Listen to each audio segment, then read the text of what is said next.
Kapag ang Diyos ay wala na sa isip mo, abala ka na sa mga bagay na pangangailangan mo everyday, hindi na siya masisiyahan. At kahit anong hanap buhay mo, baon ka pa rin sa utang. Kahit anong gawin mo, kinukulang ka pa rin. Bakit? Ito ang hinahanap ng Diyos sa atin. Hindi ako nasisiyahan sa ginagawa ninyo. Ibig sabihin, pag may disobedient heart po tayo, kahit anong gawin mo dito sa mundong ito na kakayod ka, kukulangin ka pa rin.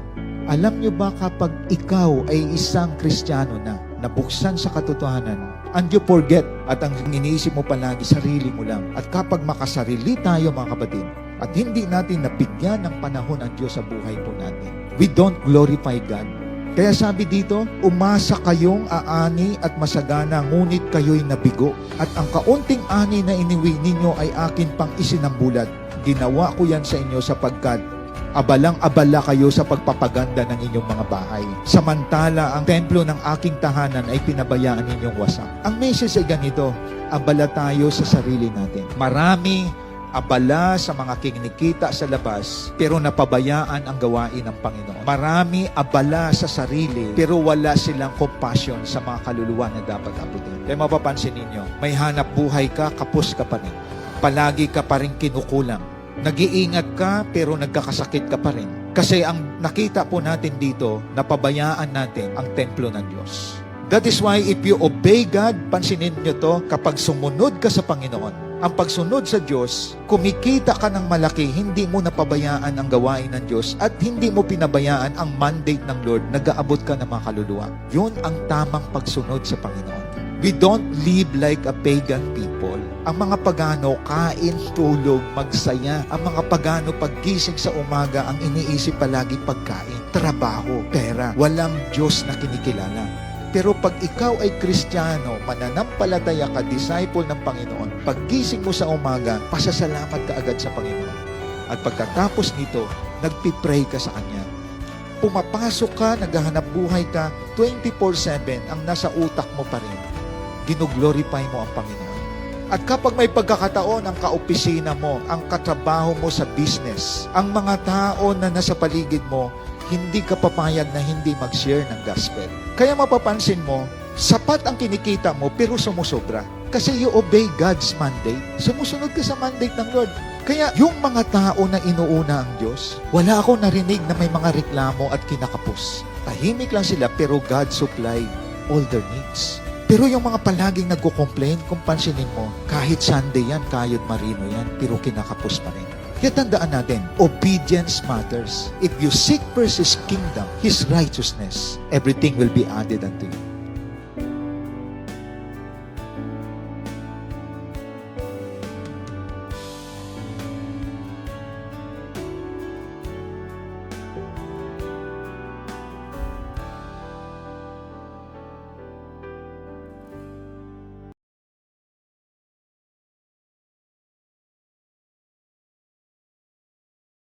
Hindi kawalan sa Diyos kapag umalis ka sa Kanya. Ikaw ang mawawalan ng eternal life. Ikaw ang lugi. Iniwan mo gawain, iniwan mo paglilingkod. Ano re-replace mo dyan? Maling barkada, maling mga priority sa buhay, at sisirain ka nun. Kapag tinanggal mo ang pagsiserve sa Lord, tinanggal mo at iniwanan ang discipleship, parang nagpakamatay ka na. The temptation of the world, ipapakita niya ang sarap ng mundo, pero sa dulo nun, kaguluhan ng buhay. Kaya si Jesus, take it or leave it ang discipleship sa Kanya. Nang sinamahan siya ng mga tao, nakinig sila, nagutom, pinakain ng 5,000, pero turo pa rin siya ng turo. Nang nagbigay si Jesus ng mabigat na turo, unti-unti nang nag-alisan ng mga tao. 12 ang naiwan, kasi nakita nila, saan kami pupunta? Nasa iyo ang buhay na walang hanggan. Listen to this. Hindi kawalan sa Diyos kapag umalis ka sa Kanya. Ikaw ang mawawalan ng eternal life. Hindi siya makikiusap, hindi ka niya habulin. This is my standard. If you cannot retain on it, you can go. Pero hindi siya hahabol sa Kanya. Tandaan natin yung mga kapatid. That is why sa discipleship, you prioritize the eternal rather than the temporal. Kaya palagi natin narinig, seek ye first the kingdom of God and His righteousness. And all these things shall be added unto you. Alam niyo yung mga leader natin, mga disciple dito sa CGS Philippines sa different churches. Nakita ko, hard worker sila for their family. But they are also hard worker in serving the Lord. Hindi sila kinakapos, hindi sila kinukulang. Ang hindi disciple, gagamitin pa ang trabaho. Palagi kinocomplain ang work. Palagi na siyang kinakapos. Ang disciple, hindi niya hinahangad ang mga temporal things, pero binibigyan siya ni Lord para mabuhay siya. Material, pagkain, umasenso negosyo niya, pero umaasenso din ang kanyang service. Kaya mapapansin natin mga kapatid, that is the standard of discipleship. Walang excuse talaga. Ako nakita ko yung mga true disciple, hindi na nila problema pagkain. Hindi na nila problema ang pera. Because you seek first His kingdom, His righteousness. Kasi si Lord, pag natuwa siya sa iyo, hindi mapipigilan ang blessing na ibibigay ng Diyos sa'yo. Pero pag si Lord inabandon na mo, para mo nang pinutol ang pagpapala sa buhay. Di ba anong sabi sa 27? Huwag kayo maghangad ng pagkain na papanis. Bagkus sa mga bagay na malaga, nag-i-endure to eternal life. Ako nakita ko dito, wala nang iba pang pinakamaganda sa lahat. Nakapiling mo ang Diyos kasama ang mga tunay na tao na naglilingkod sa iyo. Na kung saan, hindi ka pa kinakapos, pinagpapala ka pa, at lalo mo pang pinapalago ang gawain ng Lord. Yun ang tunay na buhay, mga kapatid.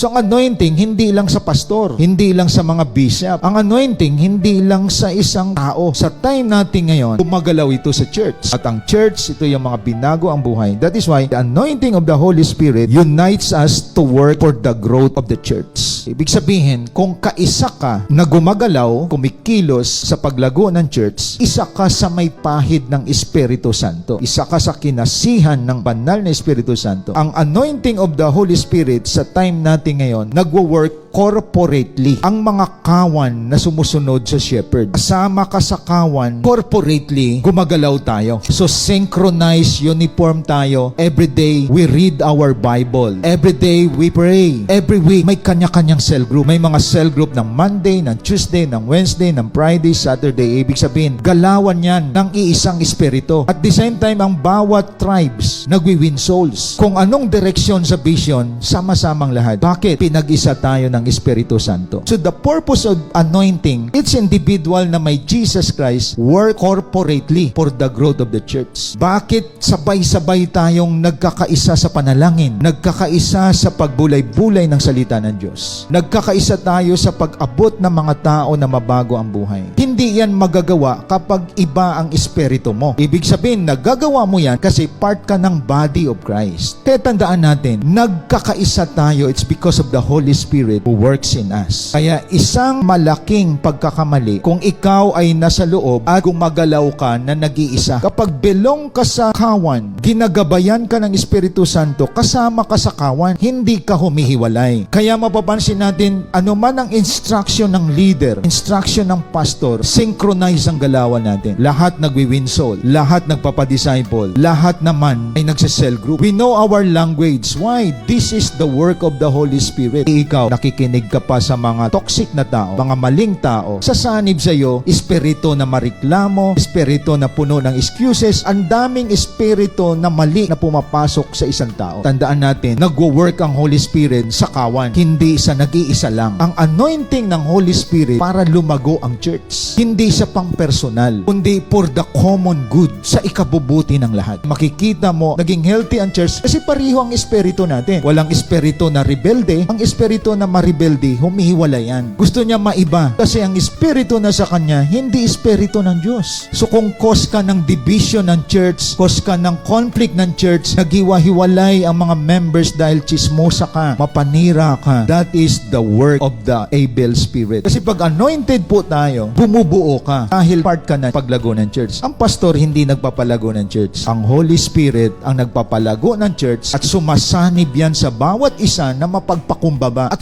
sumusunod at parihong lahat ang galawan po natin. Iba-iba karakter, iba-iba ugali, iba-iba personality, pero nagkakaisa na gawin ang winning soul making disciple because that is the work of the Holy Spirit.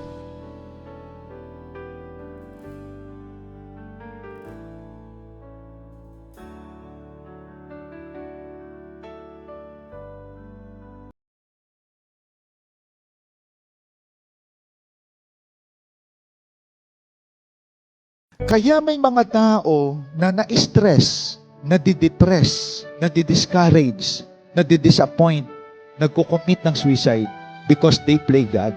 Hindi nangyari yung gusto niya, hindi natupad yung pangarap niya, malulungkot siya, hindi nangyari yung gusto niya mapangasawa na pangasawa ng iba, mapoprostrate siya. Bakit? Ang playing God, mga kapatid, you don't consult God in your life. You don't ask the guidance of God in your life. Ang rule ng Diyos, tayo minsan gumaganap. Nawala na sa atin yung pagpapaubaya sa galaw ng Diyos sa buhay natin. Ito pang playing God. Ikaw ang lumulutas ng problema ng pamilya mo. Ikaw humahanap ng paraan para malutas yun. Kamag-anak mo, ikaw humahanap ng paraan. Until such time, lahat ng problema nila pinatong sa iyo. Diyos ka kasi. Nakuha niya, mga kapatid. Pati kapitbahay, problema ng kapitbahay mo, ikaw ang lumulutas. You just want to please people at hindi mo alam, pabigat na pabigat ang problema mo. Kasi lumabas ka sa boundary mo, you play God. Kapag ang tao nag-play God, you neglect the providence of God in your life. Tandaan po natin, ang Diyos ang nagpaplano sa buhay natin. Ating tuklasin yan sa kanyang mga salita. Ang Diyos ang may magandang solusyon na binibigay sa buhay po natin. Sometimes, kinukuha natin ang papel ng Diyos at tayo pang gumaganap nun. Kaya bakit ang tao may mga anger issue, may hatred, may sama ng loob? Galing yun sa mga bagay na inaasahan niya, hindi nangyari. Alam niyo ba ang playing God is this? You don't read your Bible. You don't pray. You don't ask godly advice from other people. Yung tinatawag na mga self-made person, I can do it, I can solve my problem, I can make it. And that is playing God. Kapag pinatakbo mo ang buhay mo na wala ang Diyos, bagsak tayo lahat, mga kapatid. Sigurado yan. Failure ka. Failure ang married life mo. Failure ang decision making mo. Failure ang work na pinasukan mo. Because you don't start with God. Kaya itong tandaan natin, mga kapatid. If you really understand God's providence, walang stress. Walang disappointment. Because providence is what? Nag-ooperate ang Diyos sa buhay mo. At dapat mo tuklasin, Lord, ito ba yung way? Lord, ito ba yung pupuntahan ko? Lord, ito ba yung journey na dapat kong pasukin? Kaya nga ang Bible palagi nagsasabi, trust God with all your heart. Come to me, all you who are labor, sabi ng Lord sa Matthew 11:20. Nag-i-invite ang Diyos sa atin. Sabi sa Revelation 3:20, kumakatok ako sa pintuan ng iyong puso. Papasukin mo ako. Wala, sarado ang puso, sarado ang isip. Kaya marami dyan ay nadidismaya, napapagod. Kaya makikita natin, lahat na nagaganap sa mundong natin, mga kapatid, good or bad, may galaw ang Diyos na. May palaala ko po sa lahat. Don't play God in your life.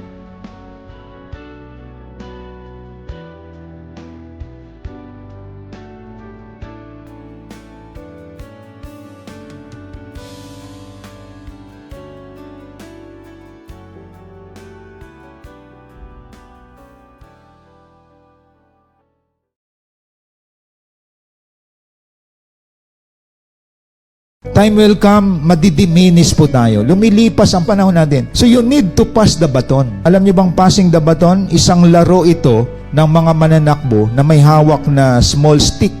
Na pag pinasa mo yung baton na yon, deserving yung tao na papasahan mo. Yung tao na alam mo na mahal niya ang Diyos, devoted siya kay Lord, nagwi-win soul yan, nagdi-disciple yan, na kahit estudyante yan, una ang Diyos sa kanya. Kahit siya ay nag-aaral pa, una si Lord sa kanya. Kahit may thesis yan, una si Lord sa kanya. Nakatapos siya, na inuna niya si Lord. So hindi deserving yon na una niya, boyfriend niya. Hindi deserving yung una niya, reklamo niya. Sa panahon natin, may mga excusites, mga reclamites. Yan yung mga naglilingkod kay Lord, mareklamo, marami dahilan. Hindi deserving yan na pasahan. Ang karapat dapat mong pasahan, yung hindi matitisurin, hindi maramdamin, hindi madrama ang buhay. The word deserving, karapat dapat. Kaya nga, sino ang karapat dapat na pasahan ni Timothy? Faithful men. Sino yung mga faithful men? Pag nag-disciple sila, yung able to teach others also.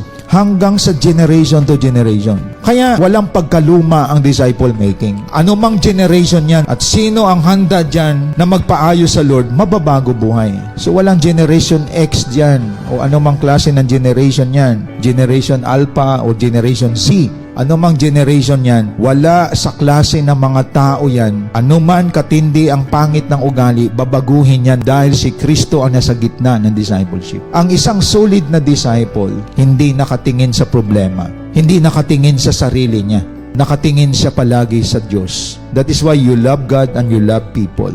Hindi ka nakatingin sa mistake ng ibang tao. Because ang focus mo, gamitin ako ni Lord to mold the lives of people by the power of the Holy Spirit. Ibig sabihin, malaki ang ambag mo sa mundo kapag ganyan. Anong ambag mo sa mundong ito? Kain, tulog lang, pasyal, tapos mamuna sa mali ng ibang tao. Pero hindi ka nagpapahubog sa discipleship, pakalat-kalat ka lang dito sa mundong to. Pag wala akong ginagawa na nakita ko na ang katotohanan, sayang at kawawa yung mga tao na dapat ko pala i-reach out. Make sure na pagpasa mo ng baton, mga deserving people yan. Ito yung qualification ni Paul kay Timothy. Anong sabi niya? The things which you have heard from me in the presence of many witnesses. Sabi niya kay Timothy, i-entrust mo ang natutunan mo sa akin sa mga faithful men. Ang mga faithful, hindi yan lalayo, hindi yan iwalay. Hirap at ginhawa, nandyan sila. Yun ang mga deserving. Nabigay mo na sa faithful men, ang faithful men, ibigay nila sa mga able to teach others also. You are a successful person because you pass the baton to the deserving. Kasi like what I said, mag-expire tayo lahat dito. Pag nawala ka, wala ka na ring disciple. You are not successful person. Kasi Jesus Christ, perfect example of success. Why? Tinawid ang lahat ng generation. Wala na mga disciple na 12. Pero until now, gumagana sa panahon natin. That is the work of the Lord Jesus Christ.